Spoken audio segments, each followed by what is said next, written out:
Hey guys, welcome back to the channel. Nick Zimmerly, and so today we're going to be making Cacciatore Salami, or also known as the hunter's salami.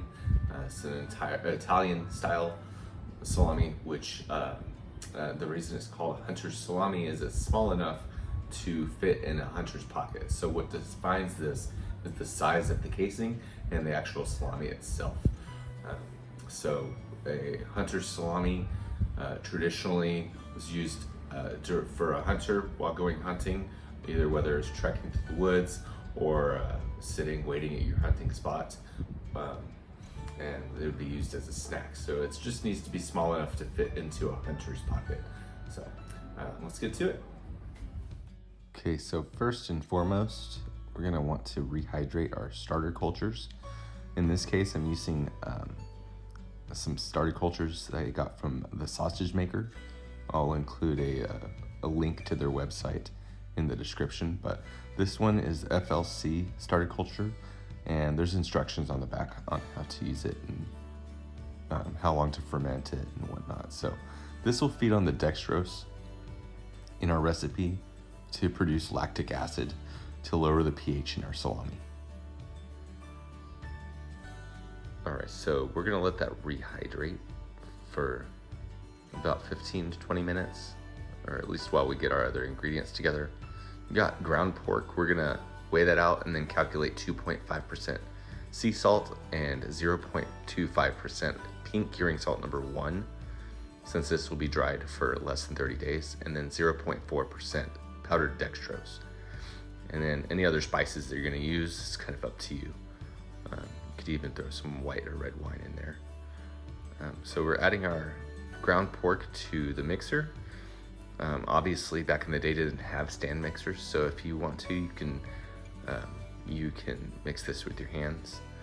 But I've got about 70% lean meat to 30% fat.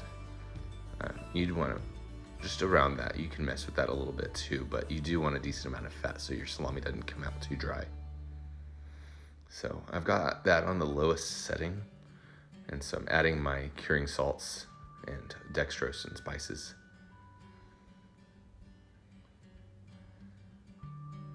And my meat mixture is close to frozen. It's very cold, and that's just, you get a better mix that way and it binds better.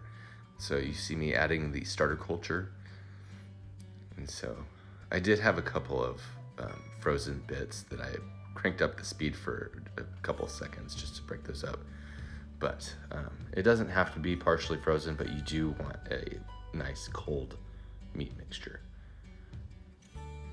And so by the end of this, you want a tacky meat mixture that will stick to your hands, like when you hold your hand upside down like that, it'll stick to your hands without falling right off. So I'm using natural hog casings, and these are not by the sausage maker, but the sausage maker does provide them. I get these at my local grocery store, but again, I'll include a link to the sausage maker on where you can buy stuff like this. And so you just feed that onto your sausage stuffer tube, and notice I have the meat fed to the end of the tube before I put the casing on. That avoids any air pockets. You definitely don't want any air pockets in your salami, because that promotes bacterial growth that you do not want. So all the dextrose and the starter cultures and everything that we're adding is to prevent any bad bacteria and stuff like that. So I did not tie this off very well, so it kind of came out the other side, which was an easy fix. I just pinched off that end and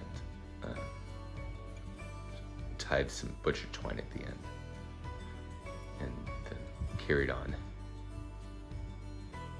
And so since this is a Cacciatore salami, like I stated, you want small links.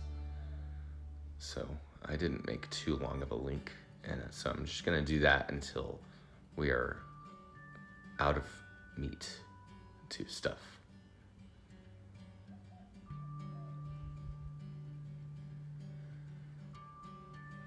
And so you want to make sure you're stuffing this nice and tight, again, to prevent air pockets.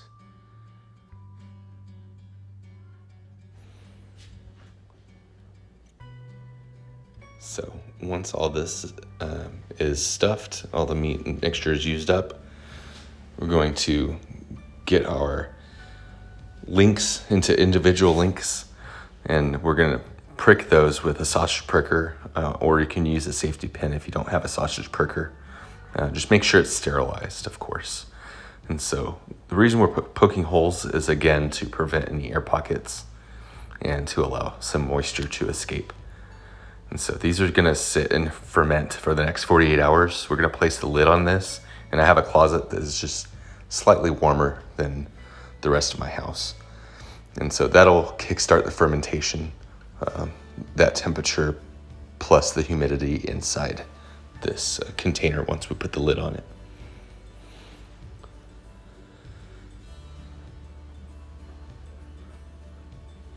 And after it's done fermenting, we're gonna hook it up.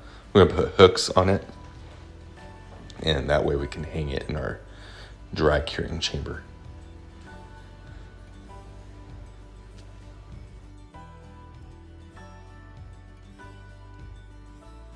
So as you can see, I put the hooks on there, and there will probably be some moisture that has escaped that's been drawn out from the salamis because of the salt, and you just drain that off. That's totally normal. And so we're gonna take our starting weight, and we're gonna calculate the weight loss throughout this process. And what we're shooting for is anything past 30%. And that is what, that is a safe, edible salami after 30%. But I prefer a firmer salami, so we're gonna shoot closer to 40. And you can even go further than that. And so we're going to hang this up in our dry curing chamber. This is just a modified fridge that I've put together. It's got temperature and humidity gauges made by Inkbird, and those are fed through the side.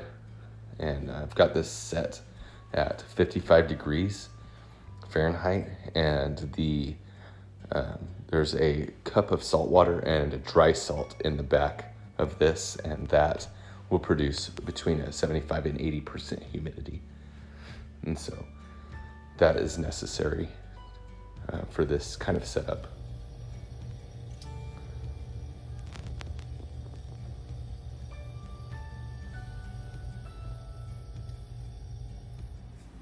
Hey guys, so we've got our Cacciatore Salami that we've pulled from our dry curing chamber, and anytime after 30% weight loss is kind of up to you. The firmer salami will be closer to a 40%, and even further if you'd like. So I prefer between 35 and 40%. So this is about 37%.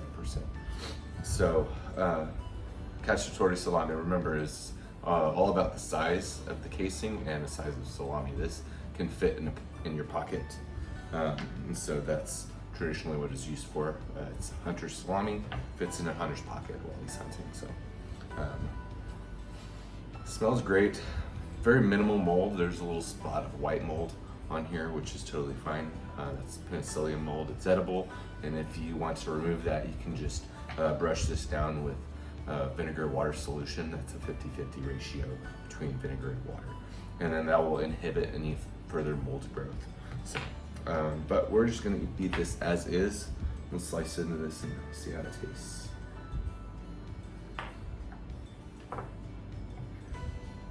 Looks beautiful inside. It's nice marbling.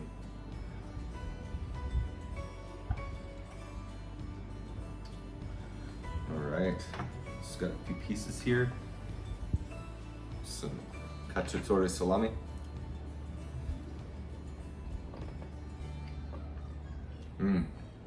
That came out great. And if you've done your fermenting right and you measured out your dextrose and your starter cultures, you should have a tangy flavor, which this does, and it's delicious. And then I've got my spices that are coming through. So keep in mind when you're making this Cacciatore salami, what defines it is the size of the casing. So really, you can mess with the spices and everything. That's all up to you. Just as long as you follow the curing salts and the dextrose to the T, you can kind of play with the spices. So, uno más.